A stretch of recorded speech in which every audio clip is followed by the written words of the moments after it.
Hi, I'm Chef Tom. I'm a professional chef. I've trained all over the world. I've learned all kinds of culinary secrets, and now I'm going to teach them to you.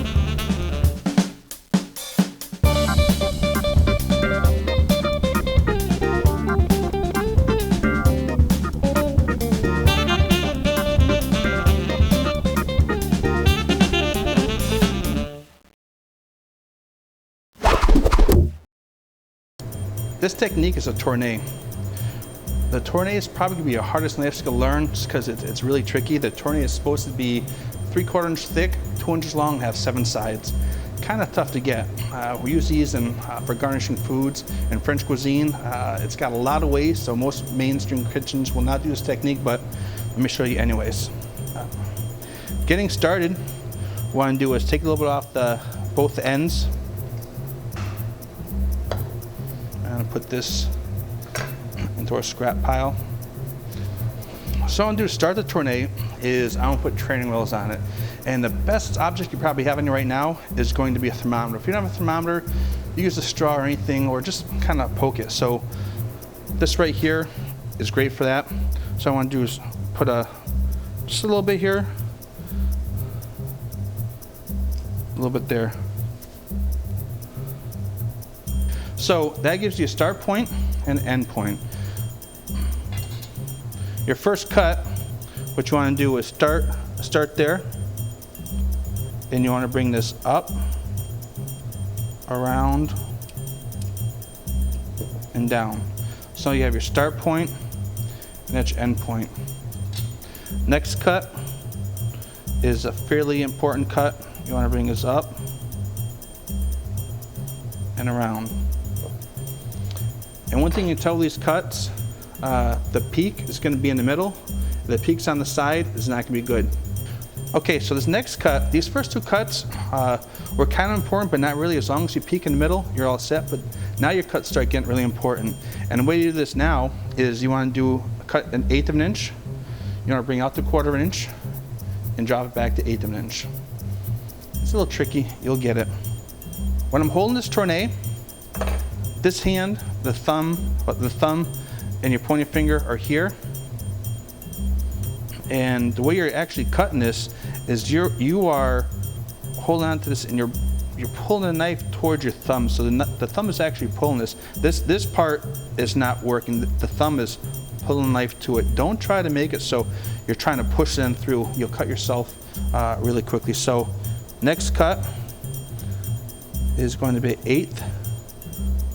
Out to 1/4, back to the 1/8. See that? Okay, so you can see the Tornais beginning to come alive now. Next cut, 1/8 inch, out to 1/4 of an inch,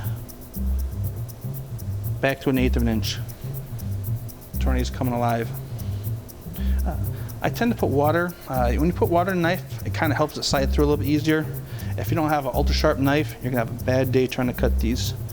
So again, 1/8, out to 1/4, back to 1/8. See the Tornai is beginning to come up the size now.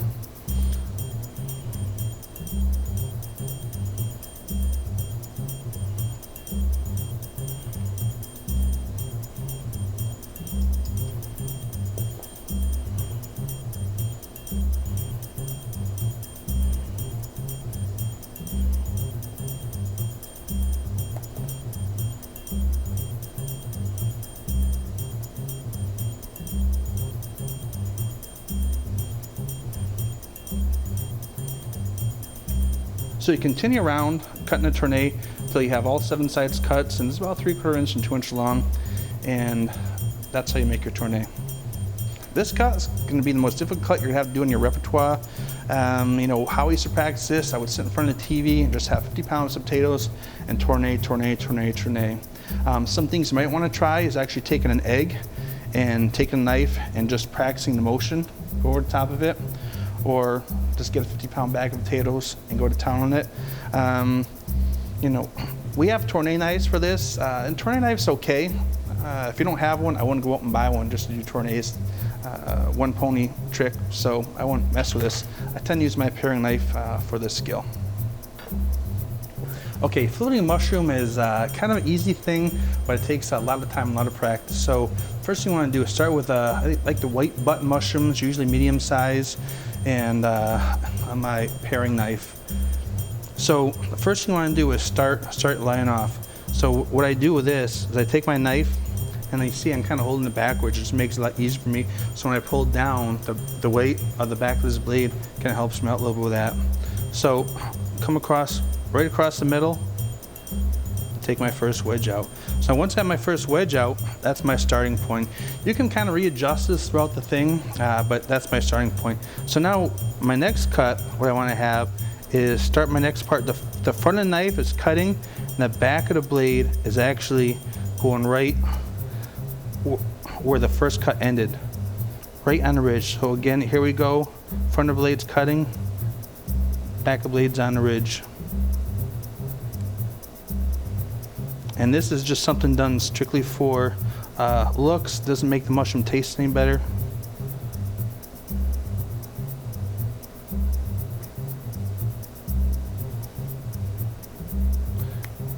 Again, the front of the knife cuts, the back of the knife pulls it away.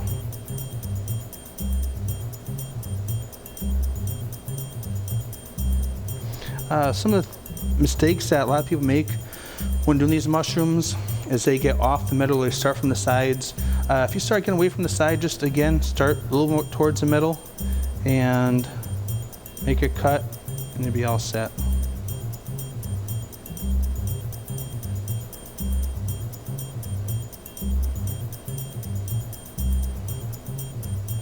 This is one of the culinary skills students will have to master.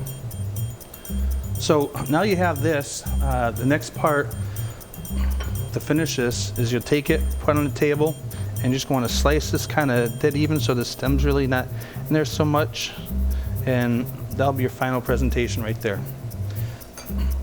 So we have here, we have some juliennes and some bâtonnets, and what we want to do is turn the brunoise in small dice. So here's a julienne. And again, julienne's 8 by 8 by 2 inches, and what we want to do is turn this into an 8-inch cube. So what you want to do is take your knife, again stand on top of this, get very comfortable, and slice it down, make all these little squares. Very easy to do, a little practice, you'll be there. Finish this guy off.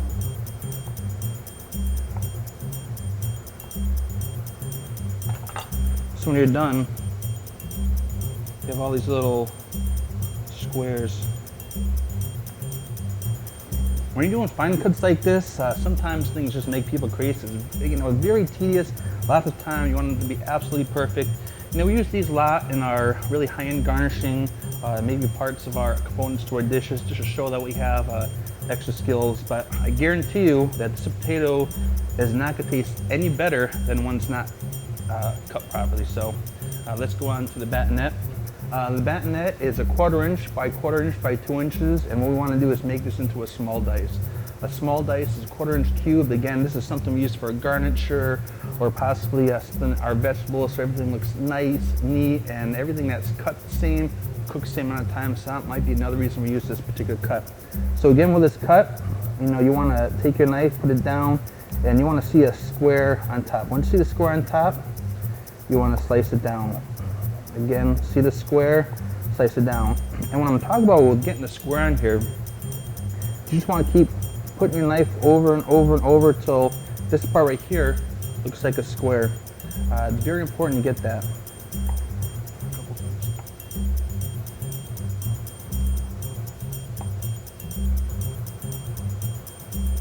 So here I have your nice small dice.